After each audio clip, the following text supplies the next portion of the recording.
My brother leaned back in his chair like the courtroom was his living room. Relaxed, amused. "You can't sue family," he said, smiling just enough for the judge to see.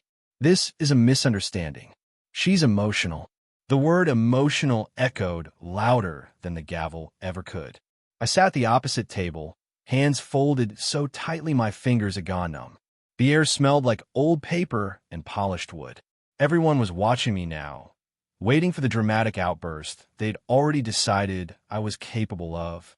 I didn't give them one, because what none of them knew, what my brother absolutely did not know, was that his $1.4 million account had already been flagged. Frozen. Pending review. They didn't know what I had already done. The judge glanced down at the file, then back up at my brother. "Let's hear from the plaintiff," she said. That was me. The plaintiff. The word still felt unreal. Growing up, my brother had always been the loud one, the confident one, the one adults trusted instinctively, because confidence looks like competence when no one bothers to look closer.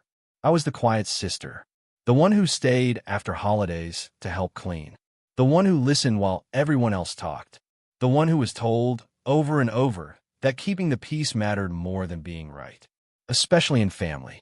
When our parents died within 18 months of each other, my brother stepped into control like it had always belonged to him. Their house, their savings, their small rental properties. Everything Dad had worked for quietly slid into my brother's hands, with a promise he made in front of the lawyer. "I'll take care of her," he said, squeezing my shoulder for effect. People smiled. I smiled too. What I didn't realize then was how expensive that smile would become. The money disappeared slowly at first. Transfers labeled management fees. Withdrawals justified as repairs. Loans he never mentioned, secured against assets I partially owned. Anytime I asked questions, he laughed. "Relax," he'd say. "Do you want lawyers crawling through our lives? You can't sue family." He said it like a rule, like gravity. And for a long time, I believed him. Until the afternoon, I opened a letter that wasn't meant for me. It had been delivered to the old house by mistake. A bank notice. Formal. Cold. Addressed to him.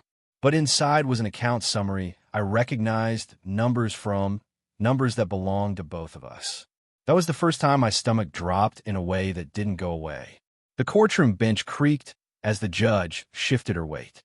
"Ms. Carter," she said, looking at me over her glasses, "you're alleging financial misconduct by your brother. That's a serious claim." I nodded once. "Yes, Your Honor." My brother chuckled under his breath, not even trying to hide it. "She's upset," he said again. "Grief does strange things to people. I've been handling everything, paying bills, protecting her, protecting me." The lies slid out of his mouth smoothly, polished by years of practice. I stood. "My brother believes family loyalty excuses financial abuse," I said calmly. "I disagree." There was a subtle shift in the room then. Not dramatic, just enough. The judge raised an eyebrow. My brother turned to look at me, irritation flashing across his face. He hadn't expected my voice to sound steady. He hadn't expected me to speak like someone who knew exactly where this was going. He leaned over, lowering his voice. "You're embarrassing yourself," he whispered. "Stop before you make this worse." I met his eyes. "It's already worse," I said quietly. "For you." He scoffed. "You don't have proof." That was the moment I almost smiled. Because proof doesn't always look like stacks of paper or dramatic confessions. Sometimes it looks like a phone call made 3 weeks earlier. A forensic accountant who didn't flinch. A subpoena request quietly approved. An account review that triggered alarms my brother didn't even know existed. The judge flipped another page. "Counsel," she said, addressing my brother's attorney, "I see there's an emergency motion attached here." The attorney stiffened. "Yes, Your Honor, but—" "And a request for immediate asset protection," the judge continued, "including temporary account restrictions." My brother's smile vanished. "What does that mean?" he asked sharply. The judge looked up at him, expression unreadable. "It means," she said slowly, "that if the allegations have merit, your access to certain funds may be limited while we investigate." My brother turned to his lawyer. "You said this was nothing." I stayed silent, because the hearing had only just begun, and my brother was about to learn that "you can't sue family" wasn't a law. It was just something people said when they thought they'd never be held accountable. My brother didn't look at me when we left the courtroom. He walked ahead, jaw tight, phone already pressed to his ear, speaking in clipped whispers that carried just enough panic to confirm what I already knew. He hadn't expected resistance. He especially hadn't expected preparation. Outside, the sky hung low and gray, like it was holding its breath. I stood on the courthouse steps for a moment longer than necessary, letting the chill remind me this was real, that I hadn't imagined the judge's tone or the way my brother's lawyer avoided my eyes.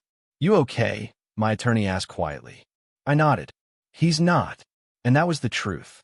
3 weeks earlier, I had been sitting alone at my kitchen table, staring at that bank letter, feeling something old and familiar rise in my chest, shame. The instinct to blame myself for not paying attention, for trusting him, for being family. But something in me had finally gone still instead. I didn't cry. I didn't call him. I called the bank. The woman on the line spoke gently, professionally, like she'd had this conversation before. "Ma'am," she said, "if your name is associated with the assets used to fund that account, you're entitled to request a review." A review. Such a small word for something that would quietly dismantle his confidence. From there, everything unfolded in careful steps. The forensic accountant didn't raise an eyebrow when I laid out what I suspected. She didn't rush me. She didn't tell me I was overreacting. She asked for documents. I gave her everything. Every text where he brushed me off. Every email that danced around numbers without explaining them. Every late-night call where he told me I was lucky to have him. What I didn't realize then was how sloppy he'd become. Confidence makes people careless. He reused account numbers. Shifted funds between personal and joint holdings without proper documentation. Signed approvals on days he wasn't even in the country. Patterns emerged. Clear. Indefensible. When my attorney filed the emergency motion, we didn't accuse. We asked questions. And questions, I learned, were far more dangerous. Back at the courthouse, my brother finally turned toward me. "You went behind my back," he said, voice low and furious. "You involved strangers." "I involved professionals," I replied. "You involved yourself." He laughed sharply. "You think freezing an account scares me?" I didn't answer. Because I knew exactly which account the judge would see first. The one he used for leverage. For image. For reminding people, especially me, that he was the successful one. The $1.4 million account he'd built by skimming just enough each year to avoid notice. The one he treated like proof of superiority.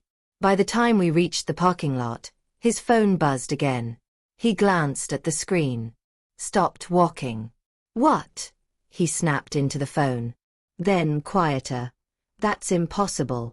I watched his face change as the words sank in. "No," he said. "There must be a mistake." His hand trembled as he pulled the phone away and stared at it. I didn't need to hear the rest. He looked at me then, really looked at me, for the first time in months. "You told them," he said. "I told the truth," I replied. "You froze my money," he whispered. "Temporarily," I said. "Pending investigation." His mouth opened, then closed again. "What am I supposed to do?" he demanded. "That's my operating capital." I felt a flicker of something, pity maybe, but I let it pass. "You should ask your lawyer," I said. "That's what they're for." His face hardened. "You think this ends well for you," he said. "Family doesn't forget." I stepped closer, lowering my voice. "Neither do banks," I said. That night, he sent me a message. "You're tearing us apart. Mom would be devastated." I didn't respond. Because for the first time, the guilt didn't stick. Instead, another realization settled in. The money wasn't the endgame. It was the pressure point. And once pressure is applied, people reveal things they've spent years hiding. My brother had always believed silence protected him. He was about to learn it had only delayed the reckoning. The first thing my brother did after the account was frozen was call everyone. Not his lawyer. Everyone else. By morning, my phone was vibrating non-stop.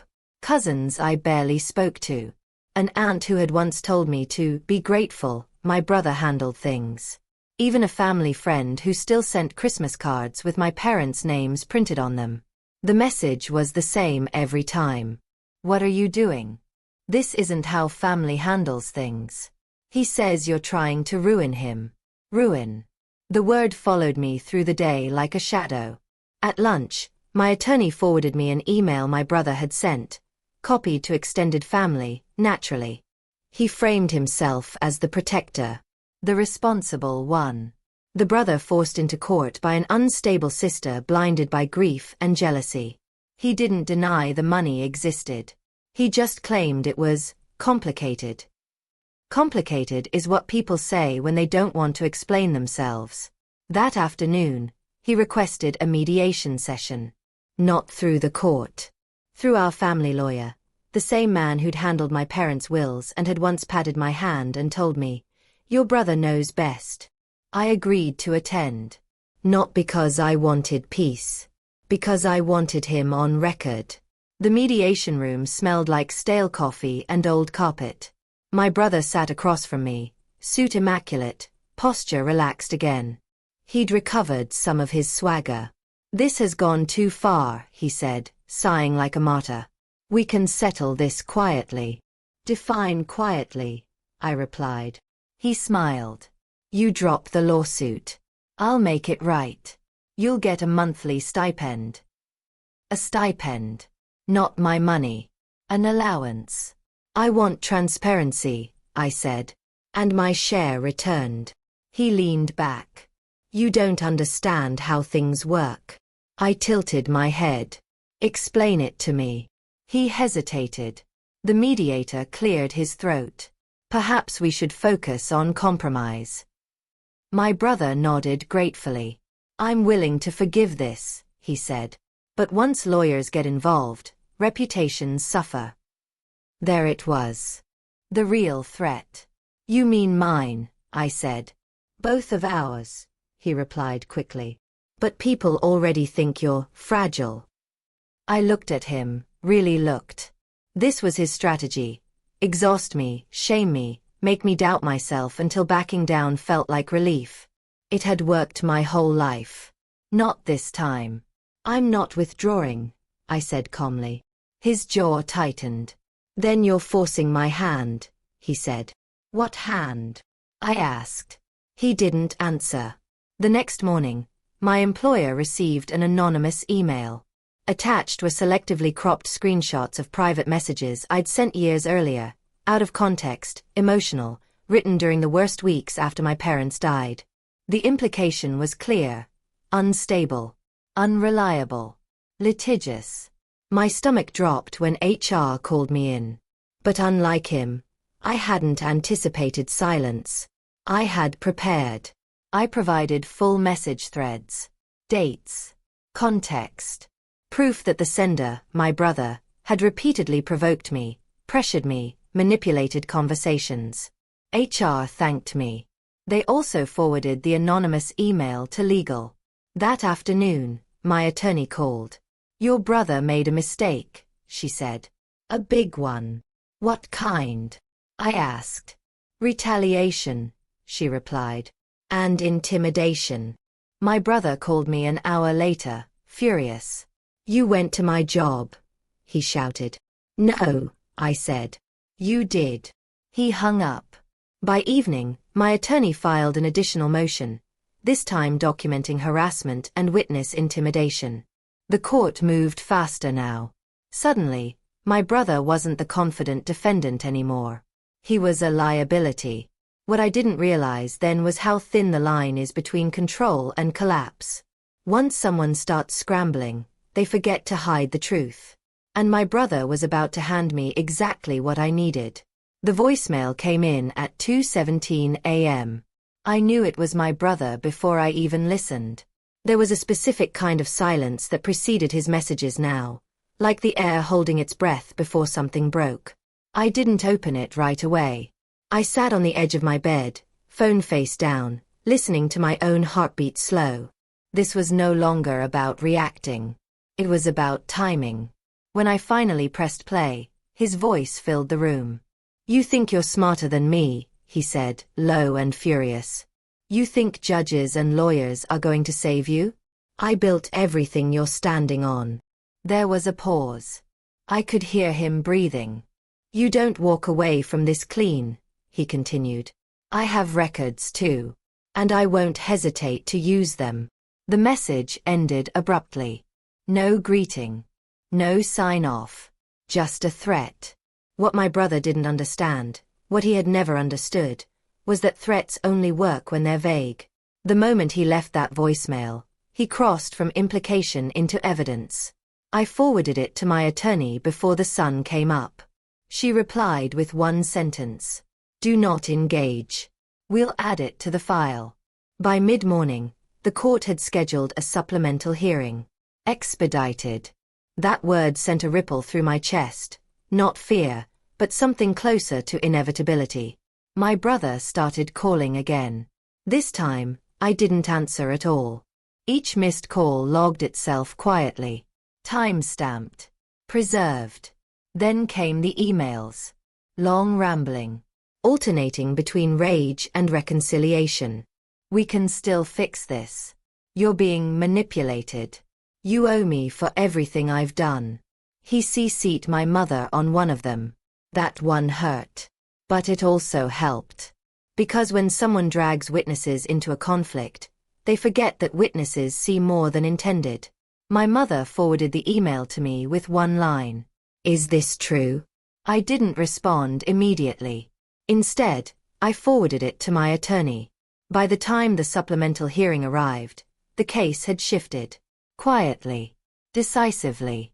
The judge reviewed the additional filings with a tightened expression. She listened to my attorney outline the pattern. Financial misconduct followed by intimidation once oversight appeared. Then she turned to my brother. "Do you deny leaving this voicemail?" she asked. He glanced at his lawyer. "Yes," he said. "Out of context." The judge didn't look impressed. "Context doesn't erase intent," she replied. "And intent matters."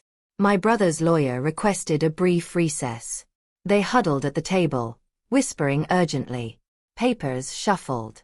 A hand ran through hair that had once been perfectly controlled. When they returned, the lawyer cleared his throat. "Your Honor," he said carefully, "my client is willing to cooperate fully." Cooperate. It was the first time I'd heard that word associated with my brother. The judge nodded slowly. "Then we'll begin with full disclosure." She looked down at her notes.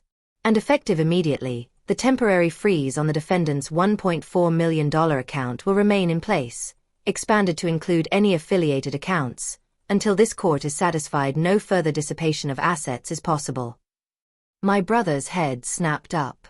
"All of them," he blurted out. The judge fixed him with a stare. "Every account connected to the estate," she said, "including those you did not initially disclose." The room went very quiet. I felt something shift. Not triumph, not relief. Exposure. My brother had always believed control came from knowing more than everyone else. Now the court knew more than he'd planned. After the hearing, he caught up to me in the hallway. His face was pale. His voice stripped of arrogance. "You're enjoying this," he said. I shook my head. "I'm ending it."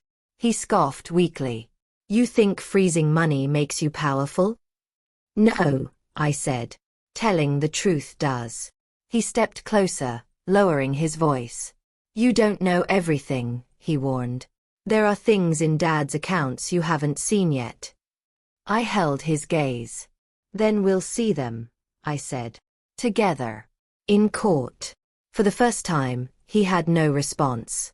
As he walked away, I realized something important. The account freeze wasn't the punishment. It was the pause before the fall. Because once the court starts asking where money came from, the next question is always where it went. And my brother had been very busy for a very long time. The forensic report arrived in 3 separate files. Not because it had to, but because there was too much to fit into one. I sat at my kitchen table again, the same place where this had started months earlier, and opened the first document with a steadiness I hadn't felt before. Not because I wasn't afraid of what I'd find, but because I was done pretending it would hurt more than not knowing. The accountant's summary was clinical, precise, unemotional. Patterns of unauthorized transfers. Commingling of estate funds with personal accounts. Undisclosed loans secured against jointly owned property. I read each line slowly. What I didn't realize then was how much my brother had counted on my reluctance to look. He'd hidden behind my grief, my desire for peace, my fear of conflict. But numbers don't care about any of that. They just tell the truth. The most damning section wasn't even about the money itself. It was about timing. Transfers made days after my parents' funerals. Withdrawals scheduled while I was out of state, handling probate paperwork. Signatures executed under powers he technically held, but ethically abused. The kind of abuse that looks invisible until someone finally names it. The second file detailed the $1.4 million account. Where it originated, how it grew, how it was replenished whenever estate funds dipped too low. It wasn't savings. It was siphoning. By the time I opened the third file, my hands were cold. This one documented his attempt to move funds after the first hearing, before the freeze took effect. A rushed wire transfer flagged automatically by the bank's internal system. He had panicked. And panic leaves fingerprints. At the next hearing, my brother barely looked like the same man. He sat hunched, tie loosened, eyes darting toward his attorney like a child waiting for rescue. The judge spoke first. "I've reviewed the forensic findings," she said, "and I find probable cause to believe estate assets were misappropriated." My brother swallowed hard. His attorney rose. "Your Honor, my client acknowledges errors in judgment." "Errors imply accident," the judge interrupted. "This shows intent." The word hung in the air like a verdict waiting to happen. My brother stood suddenly. "This is a misunderstanding," he said hoarsely. "I was managing things. She agreed to let me handle it. I stood too. I agreed to trust you," I said. "Not to be stolen from." He turned to me, eyes burning. "You would have never survived this without me," he snapped. The judge struck her gavel once. "Enough." She leaned forward. "Mr. Carter," she said, "your $1.4 million account remains frozen. Additionally, the court is ordering restitution pending final judgment." Restitution. I felt my breath catch. The judge continued, "The defendant is prohibited from transferring, encumbering, or accessing any funds related to the estate." My brother's face collapsed inward. "What am I supposed to live on?" he asked, voice cracking. The judge's tone didn't change. "Not stolen money," she replied. That was the moment. The moment the courtroom stopped being his stage. Outside, he confronted me one last time before security stepped in. "You wanted this," he said. "You wanted to humiliate me." I shook my head. "You humiliated yourself," I said. "I just refused to hide it anymore." He laughed bitterly. "You think this makes you strong?" I met his gaze, calm and unflinching. "No," I said. "It makes me free." As he was escorted away, the weight I'd been carrying for years began to lift. Not all at once, but enough for me to feel my spine straighten. The truth had spoken. And it had been louder than him. But there was still one thing left. One final decision. And it would change everything. The courtroom felt different that morning. Quieter. Tighter. Like everyone inside already knew the outcome, but no one wanted to say it out loud yet. My brother arrived late. That alone told me everything. He no longer walked with confidence. He scanned the room as if looking for exits, for sympathy, for something, anything to grab onto. When he sat, he didn't look at me. The judge entered and wasted no time. Based on the evidence presented, she said, this court is prepared to issue preliminary findings. My heart beat steadily. Not fast. Steady. This is no longer a dispute between siblings, she continued. This is a matter of fiduciary abuse. My brother's lawyer stood, already pale. Your Honor, we request leniency. Leniency follows accountability, the judge said. And accountability requires honesty. She turned her attention fully to my brother. Mr. Carter, she said, you repeatedly asserted this court had no place in family matters. Do you still believe that? He hesitated. That hesitation said more than any answer. The judge nodded. For the record, the law does not exempt wrongdoing because of blood relation. She lifted a document. This court is ordering the immediate continuation of all asset freezes, she said, including the $1.4 million account referenced in prior hearings. She paused. And further, the court appoints a neutral third-party administrator to oversee the estate until final resolution. My brother's head snapped up. You're taking it away from me, he asked, stunned. Yes, the judge replied. Effective immediately. The gavel struck. Final. Sharp. The control he'd clung to for years was gone in a single sound. I felt something unlock in my chest. Not joy. Release.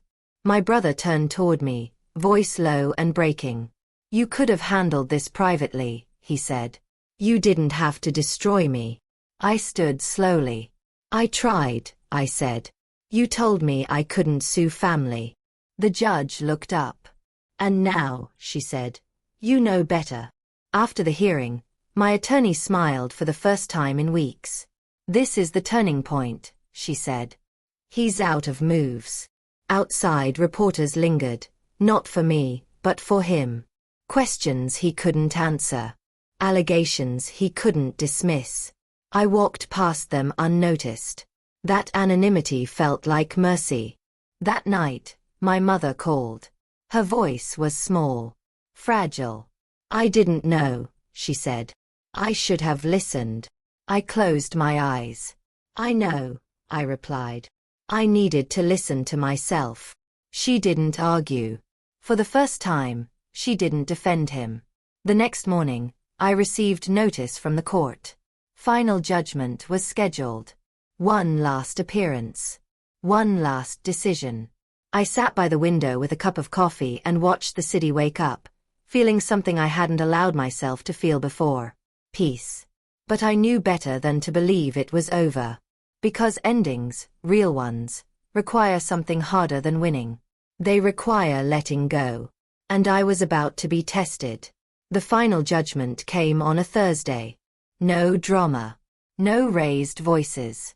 Just a courtroom that had grown tired of excuses.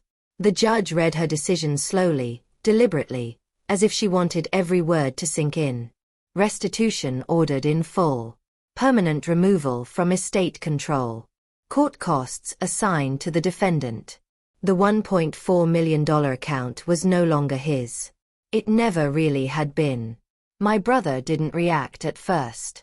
He stared straight ahead, face hollow, like the sound had to travel a long way to reach him.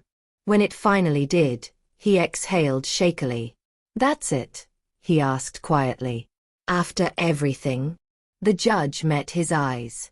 That's accountability, she said. After everything you did. I didn't look at him when the gavel fell. I didn't need to. Outside the courthouse, the sky was clear for the first time in days. Sunlight reflected off the windows like something newly polished. My attorney squeezed my arm. You did well, she said. I nodded. I did what I had to. My brother walked past me without stopping. No threats. No final warnings. Just a man stripped of certainty. Weeks later, the funds were returned where they belonged. Not all at once. Carefully. Verified. Transparent. I watched the numbers settle into place, not with excitement, but with closure. Money, I learned, carries memory. What mattered more was what I'd reclaimed. My voice. My credibility. My name. At a family gathering months later, someone asked quietly, "Was it worth it?" I didn't answer right away. I thought about the nights I'd questioned myself. The fear. The shame. The way silence had nearly convinced me I deserved less. Then I smiled. "Yes," I said. "Because I stopped letting fear speak for me." I haven't spoken to my brother since. I don't need to. He once told me with absolute certainty that you can't sue family. He was wrong. You can. And sometimes, it's the only way to finally stop losing yourself. Thanks for listening. Don't forget to subscribe for more stories like this.